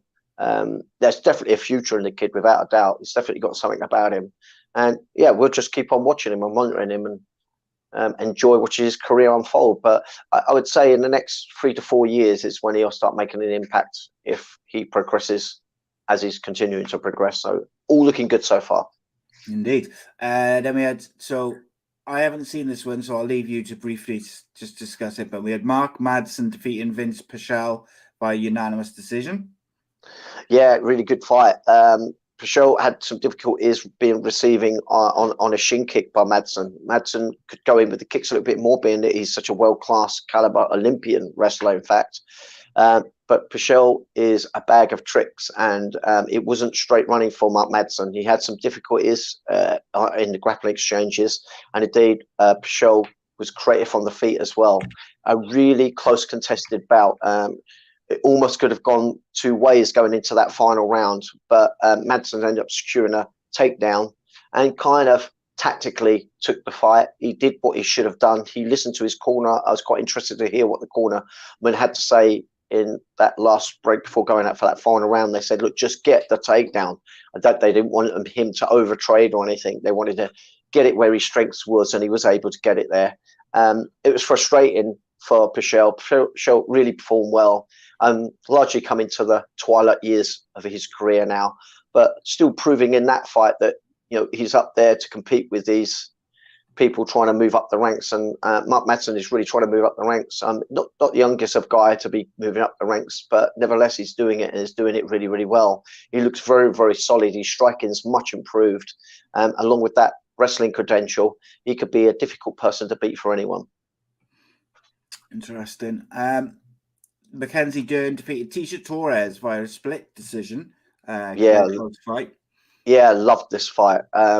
Mackenzie Dern always seems to be improving her striking, and I think we saw that this time around. We know Torres is a bit of an unconventional striker, but a very, very effective one with extremely strong, thick-set legs, very, very strong legs, dexterous, likes to use different angled kicks, different type of kicks, such as side kicks, as well as teeps and round kicks. So not an easy person to be striking against. And also Torres showed really, really good footwork, really good evasive footwork, being that she was always going to give away some length and range and height to Mackenzie Dern. She would use this side-to-side lateral movement and then punch down the centre line and then come break back off at an angle again. It worked really well in the first round. But as the fight progressed, Mackenzie Dern started coming up with creative ways to try and steer it into the realm of where she was more comfortable, which is grappling by jumping guards, something that you just don't see very often in modern day MMA. And this is the beauty of the women's division. You know, they can get away with doing things like this. Their ground and pound is not as brutal as it is in the men's division, being that they're not so physically strong in the upper body. They can take these tactical strategical risks of jumping guard, and in this unusual circumstance it was the right thing to do. And indeed she very, very nearly pulled off the submission on Torres, but Torres showed great awareness in the submission grappling areas, and again showing improvements as Dern is with the striking. She was able to fight off those submissions, and some of them looked like they could have got really nasty. But yeah, Mackenzie Dern pulls off the decision. Yeah, it was one of those ones that could perhaps have gone either way, but I'm really happy for Mackenzie Dern. I'm largely becoming a fan of her because not only is she really very, very well skilled in one particular area, but she looks like she's really pushing to become well skilled in the other areas. And she's a handful for anyone in any area where that fight might go now, as far as I'm concerned. Good stuff, mate. Kamza Chimayev, we touched on this a little bit earlier, so we'll just kind of finish off on this because I know you want to talk about it. Yeah, can I just touch on Aspen Ladd as well, and Pennington? That was another amazing female fight. Really, really good to watch. It was almost like a Thai boxing stylist with Ladd, and then almost a boxing orientated stylist with Pennington. Pennington using lots of head movement, getting close in the pocket, coming forward, throwing some lovely combinations.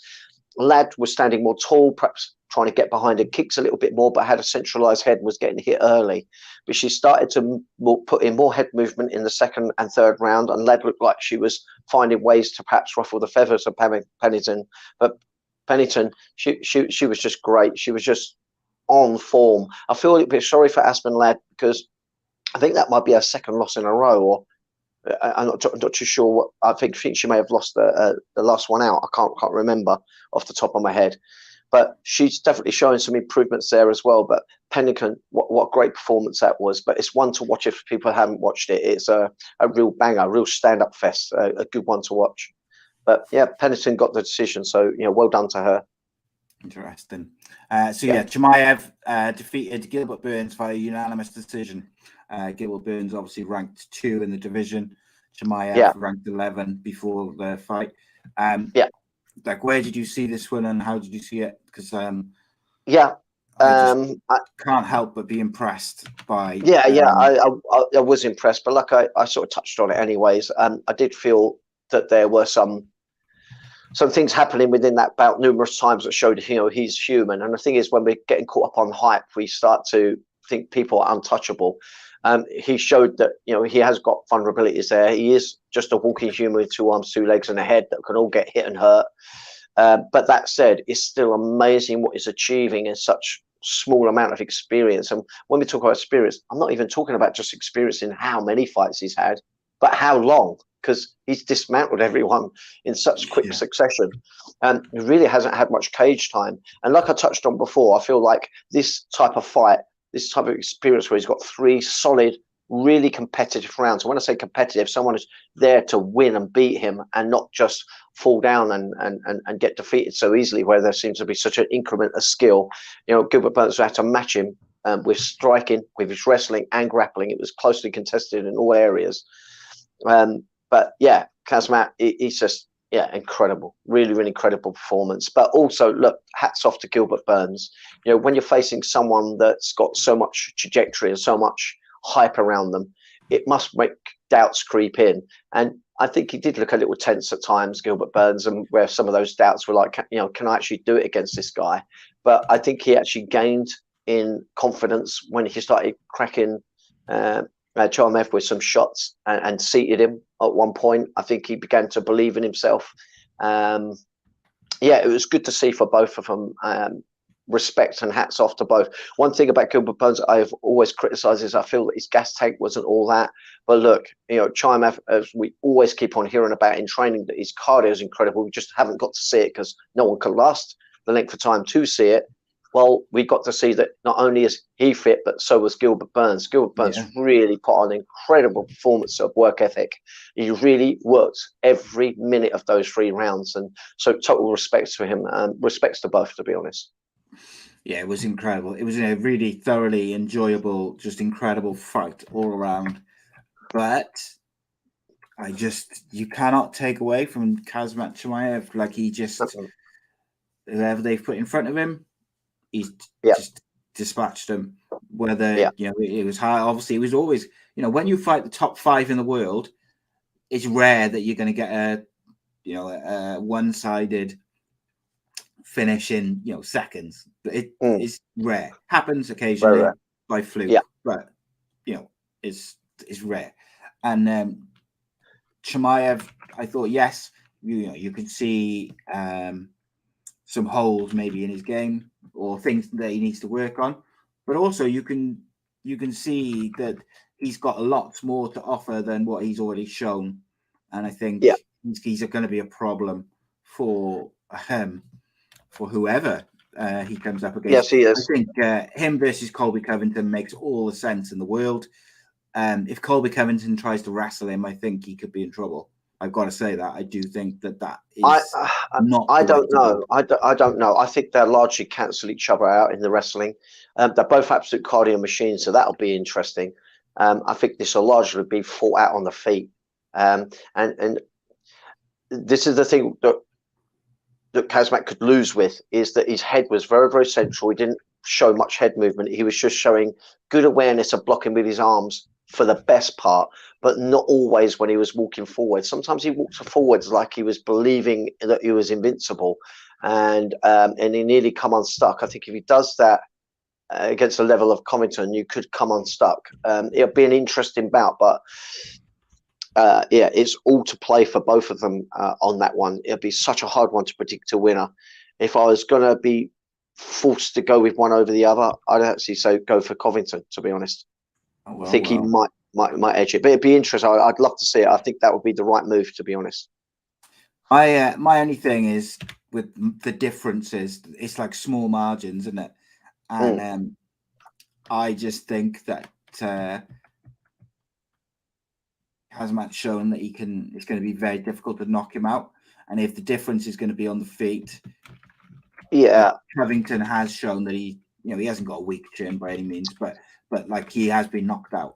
And I just think maybe those small little Possibly, yeah. I mean, thing. that's something that goes in Chimev's favour is he hasn't been in many wars, so he's got a fresh head. Of course, yeah. I suppose it's a way you can perhaps look at it when you do accumulate shots, not only in the fights but in training. And this is something that people who just watch the fights, you've got to understand that there's many rounds that go in preparation, and so you're getting to hit a whole lot more than what people are just seeing on fight day.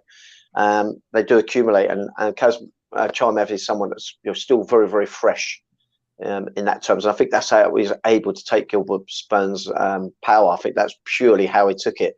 Is that not only has he got a good chin, anyways, and some people just don't have a good chin. Clearly got a good chin, but also I think this because he's got a fresh head and he just hasn't been in those tear-ups and in those wars, and must be training smart too, I guess. But yeah. Let's see who gets matched up with him next. I mean, it just gets all the more interesting, doesn't it? It starts making you realise that Chimaev can be matched up against all these other options, and they're so interesting. But I just don't think he's ready for Usman just yet. I think he could be 2, possibly 3 fights away from really challenging, where I think he stands a 50-50 chance of beating Usman. Right now, I think Usman's just too good in all areas, to be honest, for Chimaev to beat him. Yeah, and I think the one thing which is interesting is like Dana White rarely talks about next fights in his post-fight thing. And it's changed. 100% true says, I clicked on this link because I saw the lady I feel lied to. She was on the first hour, my friend, so you missed her. And then we had Aljamain Sterling defeated Petr Yan, as predicted by me, via a split decision, 48-47, 48-47. Did he wrestle screw Petr Yan? I wouldn't say necessarily wrestle screwed him. Petr Yan was defending too hard and overcooking it. He was attacking a little too hard and he was defending too hard. What I mean by defending too hard, so if someone shoots in or threatens a shoot, you go break into a sprawl, even if it was a feint shoot. He was just overcooking it, and I think he was largely frustrated by Sterling's footwork approach, the way he was dancing away, almost put to a point of disengaging. I think Petr Yan shouldn't have chased him. I think he should have made him look bad by running away from him in a way where the distance got so big it almost looks like he doesn't want to fight. But he kept trying to shut him down. I think he should have perhaps just stood in the centre and said, look, edge towards him, but not try and run towards him like he did, because it made him overshoot the mark and he gave up his back. But look, let's stop taking anything away from Sterling. I really think that this was part of his game plan. I think he knows Petr Yan is tenacious to a point that is almost competing angry. I don't think it actually is. I just think he's such a winner and so wants to win and got all this energy in him that I think he just believes in himself. But I think that tenacity almost went against him. Him chasing down as hard as he did made him vulnerable. But great work from Sterling. He took the back and showed and demonstrated real beautiful control on the back. If I was going to say if anyone deserved the win, I would have nudged it to Petr Yan, really because of the desire to try and put it away. A lot of the time when Sterling had the back, he was faffing around and not really getting a lot off. I mean, okay, a couple of times he was hitting him and trying to elbow him, but not to great effect. And Petr Yan, in his own way, was punching and hitting, trying to show aggression, even with his back being taken. So I think in terms of aggression, that would have given it the edge into Petr Yan, in my opinion. But that also said, I think it was a great strategy, some really good tactics, and Sterling showed some really slick control. And clearly that's what the judges were looking at, and that's what gave him the edge. Petr Yan did a great job in that third round, making it close in the judge's eye. I mean, it's all on that last round, really. And there were some times where I thought, oh, my God, he's going to get taken down again. And he nearly gave his back up. But Petr Yan's such a tough dude, and he really is super fit. Sterling began to fail a little bit, perhaps with the cardio, and was unable to secure the back and the takedowns because of into some fatigue. And that really impressed me with Yan, that he was able to pull off that last round. But look, the judges have voiced their cast their vote on things, and they went in favour of Sterling. I don't think it's necessarily wrong. I think there's lots of reasons why Sterling could be said to be the winner, and indeed he is. Nothing's going to change that. Petr Yan has to go back to your drawing board and perhaps think about approaching his tenacity in more strategical, more tactical ways, because I felt like that was what let him down, really, to be honest. Yeah, I think that's fair. I thought Aljamain Sterling had a pretty good game plan for what, frustrating to watch, but you've got to do what's got to be done. Aljamain Sterling went in hated. Everyone was on Jan's side. Everyone was giving Aljamain Sterling grief and giving him shit and stuff. So he embraced it, and I thought it was quite clever of him to do so, because what he did is in the pre-press conferences is he embraced the hate. He said and did things that he knew was gonna piss people off and cause these types of reactions, and I thought it was quite clever. And I think Petr Yan, in a small way, kind of fell for that a little bit. I think so. He got very frustrated in the pre-fight press conference. Petr Yan did, only briefly, but I thought he was Aljamain Sterling was clever outside the ring, and good for him, because he's took some unwarranted abuse along the way. And then we had Volkanovski defeating the Korean Zombie, 45 seconds of round 4. This was a pretty one-sided fight, but Volkanovski is pound for pound up there alongside Usman as pound for pound best in the world. He is unreal. He's getting better with each fight. He is getting better. It's a weird one, because Korean Zombie is so good and he's such an icon for the sport and beloved for the sport. But I think we said briefly when we did our previews of this a couple of weeks ago, we didn't feel that he had enough to really trouble Volkanovski. And I do question, I don't know. He's number 4 ranked. I just question whether he was the one that should have got the title shot. But I love him, and I'm glad that he got to go out at the top. I think he retires, to be honest, by his post-fight interview. Would have been nice for him to go out with a win, but look, he owes no one anything. He's been an incredible pioneer for the sport, been an incredible, exciting fighter to watch. And he's one of my favorite all-time UFC fighters. I love him. But this was brutally one-sided. It was great stoppage, by the way, by Herb. That was something that I really wanted to point out. I mean, and normally when we're talking about referees, we're talking about bad decisions on their part. We try to defend that as much as we can. In that, nothing they do is on purpose in terms of trying to, watch someone get hurt or stop a fight too early and spoil people's fun. They're trying to do the job to their best ability. But that was an absolutely on point stoppage. And because some people might say, well, why did he stop it? Because he was still on his feet. He hadn't been caught with a big shot, but he was rocking and he wasn't defending himself. He was just taking trauma to the head. Yes. For no reason. The head, the legs as well. His legs got really hacked up. And I think as well, the Korean Zombie really wasn't enjoying himself in there.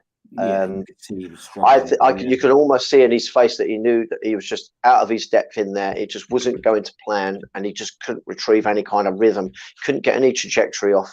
And largely because Volkanovski was just so correct in his base, his balance, his decisions on what shots to throw, when to throw that low point kick. He was just absolutely on point. The only times I saw any spark that the Zombie could do anything was when he started flowing and just being aggressive. But when he was sitting kind of waiting, trying to find openings that weren't really there, I don't think that was the best thing to do. I think if you're going to try to create openings on Volkanovski, you have to literally create them.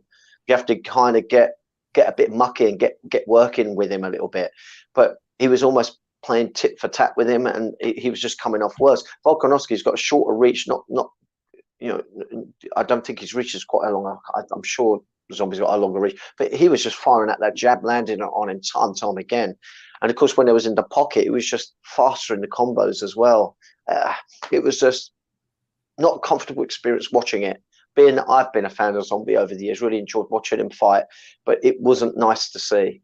But let's not let overshadow the incredible performance of Volkanovski. I mean, you're right. He has got better and better, and he's becoming one of the best champions we've ever seen. And that shouldn't really, that performance shouldn't really be overshadowed by the fact that he's dominated someone. We should really be thinking that, wow, this guy is really fermenting himself as someone largely untouchable other than Holloway. I mean, we've always seen that ran by twice. I mean, is that going to be on the cards for a third one? If Volkanovski can carry on with this sort of performance, I think maybe even Holloway couldn't get near him a third time. Well, Holloway's kind of revitalized himself, hasn't he, since the last one? So I wonder whether they'll rematch him because I think it was Holloway's last fight. He looked very good. He had a war though, didn't he? He had a war though. Yeah, I think didn't he come out with like broken bones and yeah. They were both going at each other. It was pretty closely contested bout. Look at that featherweight division. So you've got Holloway is obviously ranked number 2. So I think he's most likely to be the next opponent for Volkanovski. You've got Holloway's one. Brian Ortega. I'm not sure about that one. Yaya Rodriguez, maybe. Possibly. That could be quite an interesting one. And then you're down to Korean Zombie, Calvin Kattar, and then Arnold Allen. I think I got to say, if Arnold Allen was to have another impressive performance like he did at UFC London versus someone in the top 5, then I wouldn't be surprised to see him going towards a title shot soon. I wonder whether they might match him if Korean Zombie doesn't retire. I wonder whether they might match Arnold against Korean Zombie next. Quite possibly so. I'm not too sure. He called out Qatar, didn't he? I think. Yeah, I think that's more likely to happen. Qatar looks amazing in his last time out as well. He looked really, really good. He did, yeah. Yeah, it's going to be interesting. Right. Next week we have it's a weird card, UFC card next week, but sometimes those are the sleepers which end up being absolute bangers. The main event is Vincent Luque versus Bel Al Mohammed, a welterweight. So a bit of a weird one. It's not for a title, not necessarily. That'll be a good fight because they're both really active. They're very, very proactive fighters. So trust me, that fight's going to be a banger. Well, that's what I was going to say. I said on paper it might not look, particularly exciting, but actually, I think that's going to be a real good fight. In rank 4 versus rank 5, lots to fight for. Both similar age, similar height, similar weight. It's going to be interesting. Similar reach. So that's going to be good. And then on the prelims, we've got Devin Clark's fighting. Dracul Closer is fighting Brandon Jenkins on the prelims. Someone told me the other day to have a good look at Dracul Closer and said he's been very impressive recently. He's 34 though, I think. But yeah, it's supposed to be exciting to watch. But Devin Clark, I'd be interested how he gets on against William Knight. You've got Kaya Borello against Gadzia Muraga. Omar Gadziev, who is 13-0 and 29. They're both 29. But Gadziev. I dare you to say that again. Oh, mate, I struggled the first time. But he's highly rated from Russia. So that'll be interesting to see how he gets on because, he's 13-0. He's got a four-fight win streak. I'm not sure how many times he's fought in UFC. Let's have a look. So he was on a contender. He won with a knee bar on the Contender Series. Then he has got, this is his UFC debut. His full UFC debut. Before that, he's fought mainly in sort of Russian shows. So big test for him. But he can obviously make a name for himself he's the co-main event. So they obviously think it's going to be something, right? Yeah, because you don't put a UFC debut, co-main event, against Kaya Borello, who is let's have a look at the natural. Got any? Is there no female bouts on? Even on the prelims? Yeah, there's a Pani Kanzad. So Carl Borello is out of the contender series as well. He's had a couple of fights cancelled. He was supposed to fight Jamie Pickett, that was cancelled. Right. Dustin's still off us. So he's had 2 fights on the contenders series. He won both of them. He was due to, so, and then this is his UFC debut as well. That's really interesting that they've put them in the co-main event for their UFC, for their full debuts. Obviously, Jake Hadley's fighting soon as well. So there's a female fight on the prelim. Definitely, there's a couple of fights to be announced still as well. So there's only a few fights out at the moment. But there's a bantamweight women's fight. Lena Landsberg versus Pani Kinzard. So, look, of all the women's fights they could put on, mate, that's not particularly one that I want to watch. It's between a 40-year-old, with all due respect, a 40-year-old Lena Landsberg versus a 30-year-old Pani Kinzard. Right. Like, they can put on better women's fights than that on these types of cards where they've got room. And that, I think, is what's frustrating me with the UFC at the moment. It's not that they, they don't feature women and stuff like that. They do. But I just feel like on those little smaller cards where you're giving other guys and girls a chance, that's when you could potentially make a star of some of these women, put them in the right fight, so they have a banger of a fight, great performance. You make you're building them. But yeah, I don't know. It's frustrating. I don't want to be disrespectful, but I got not much interest in that fight for the future as well. Not just the fight. It might be a great fight on the day, but one of them's 40, one of them's the other side of 30. Yeah, you watch how we'll be talking about this, like, oh my god, what a performance. Yeah, but my criticism of it isn't that it won't be a good fight. My criticism of it is that they're not building I get you. new stars for the future with a 40-year-old versus a 30-year-old. I'm sure it'll be a great fight. Most of the women's fights are good. Yeah. Danny Batten, as ever, it's been a pleasure. Slightly longer show, but we knew that going in. Big thank you to Ben Doughty and of course our guest Stephanie Evans. Thank you all for your time. Thank you for the people. Thank you for the people who've downloaded. Thank you to Sports Social Podcast Network, and thank you to Violent Money. Check them all out, and we will see you next Sunday with an all new. Yes, listeners. Next week. Let's go. Good night.